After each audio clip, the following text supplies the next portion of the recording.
मायावती ने बदल ली क्या अपनी रणनीति? मायावती को कम आंकना होगा जल्दबाजी। समर्थकों को एकजुट करने में जुटी मायावती पलट सकती है बाजी। मायावती ने इस चुनाव में बदल दी राजनीतिक भाषाएं। चलिए दोस्तों, इन सारी खबरों को बड़े विस्तार से जानते हैं और आप लोगों से अभी निवेदन है, चैनल को सब्सक्राइब करें, बेल आइकन जरूर दबाएं क्योंकि मेरे आने वाली वीडियो का लिंक सबसे पहले आपको मिलेगा। चलिए आगे बढ़ते हैं। जब गाँव में दलित बस्तियों और झुग्गियों में घूमते हैं तो दो लोकप्रिय बातें सुनने को मिलती है। पहली तो मुफ्त राशन देगा, वोट उसी को जाएगा, और दूसरी पार्टी को जो बचाएंगे हाथी को मजबूत बनाएंगे। यह दो बातें ही सामने आती हैं। पहली, दलितों, गरीबों, पिछड़ों और वंचितों के लिए मुफ्त राशन योजना वाली बीजेपी के पक्ष में है, और वहीं दूसरी बहुजन समाज पार्टी और उसके नेता मायावती को समर्थन देने वाली है। दरअसल बसपा इस समय अस्तित्व के संकट से गुजर रही है, लेकिन मायावती को कम आंकना जल्दबाजी होगी क्योंकि उनमें अभी भी अपने समर्थकों को एकजुट करने की पूरी क्षमताएं मौजूद हैं। इसके दो कारण हैं। सबसे पहले कि उनकी पार्टी के सदस्य जमीनी स्तर पर सक्रिय हो गए हैं। दूसरे, मायावती अपने भतीजे आकाश आनंद और पार्टी के अन्य नेताओं के साथ मिलकर लगातार और जोरदार तरीके से उन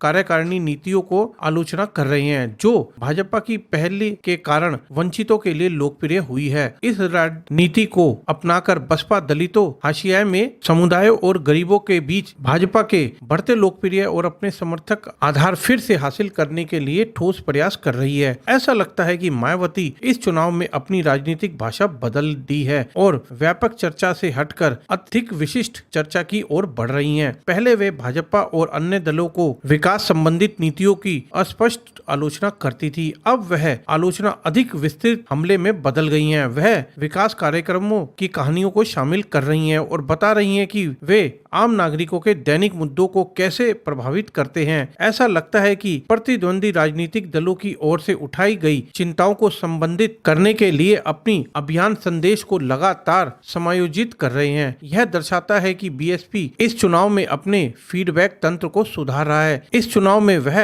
अपनी पार्टी की वर्चुअल और फिजिकल दोनों तरीकों से इस्तेमाल करते हुए जोरदार प्रचार अभियान में चला रही है, जो पिछले चुनाव में एक बदलाव है। पार्टी रैलियां घर घर जाकर कार्यक्रम आयोजित कर रही है और जनता के सीधा संवाद स्थापित करने के दूसरे रास्ते भी तलाश रही है। पार्टी के नेता फेसबुक, एक्स यानी ट्विटर और सोशल मीडिया प्लेटफॉर्म पर सक्रिय नजर आ रहे हैं और मीडिया से भी संवाद कर रहे हैं। इससे पहले मायावती और बीएसपी चुनावी लामबंद के लिए मीडिया की अनदेखी करती रही थी, उसे प्राथमिकता नहीं देती थी। इस बार उन्होंने चुनाव प्रचार के लिए और भी तेज तरीका आजमाया है। उनके अभियान को बढ़ावा देने वाला एक और कारक आकाश आनंद से मिल रहा समर्थन है। मैदान पर यह देखा जा रहा है कि आकाश को बीएसपी के मतदाता पार्टी के दूसरे दर्जे के नेता के तौर पर अपना रहे हैं। विदेश से लौटे और दलित समुदाय के ताल्लुक रखने वाले एक युवा के तौर पर मायावती का वारिस होना उनकी नेतृत्व आकांक्षाओं को प्रतिकात्मक आधार देता है। बीएसपी मध्य प्रदेश, छत्तीसगढ़, राजस्थान, महाराष्ट्र में भी सक्षम उम्मीदवारों के चयन और व्यवस्थित अभियान संगठन के जरिए अपनी राजनीतिक उपस्थिति फिर से हासिल करने की पूरी कोशिश कर रही है।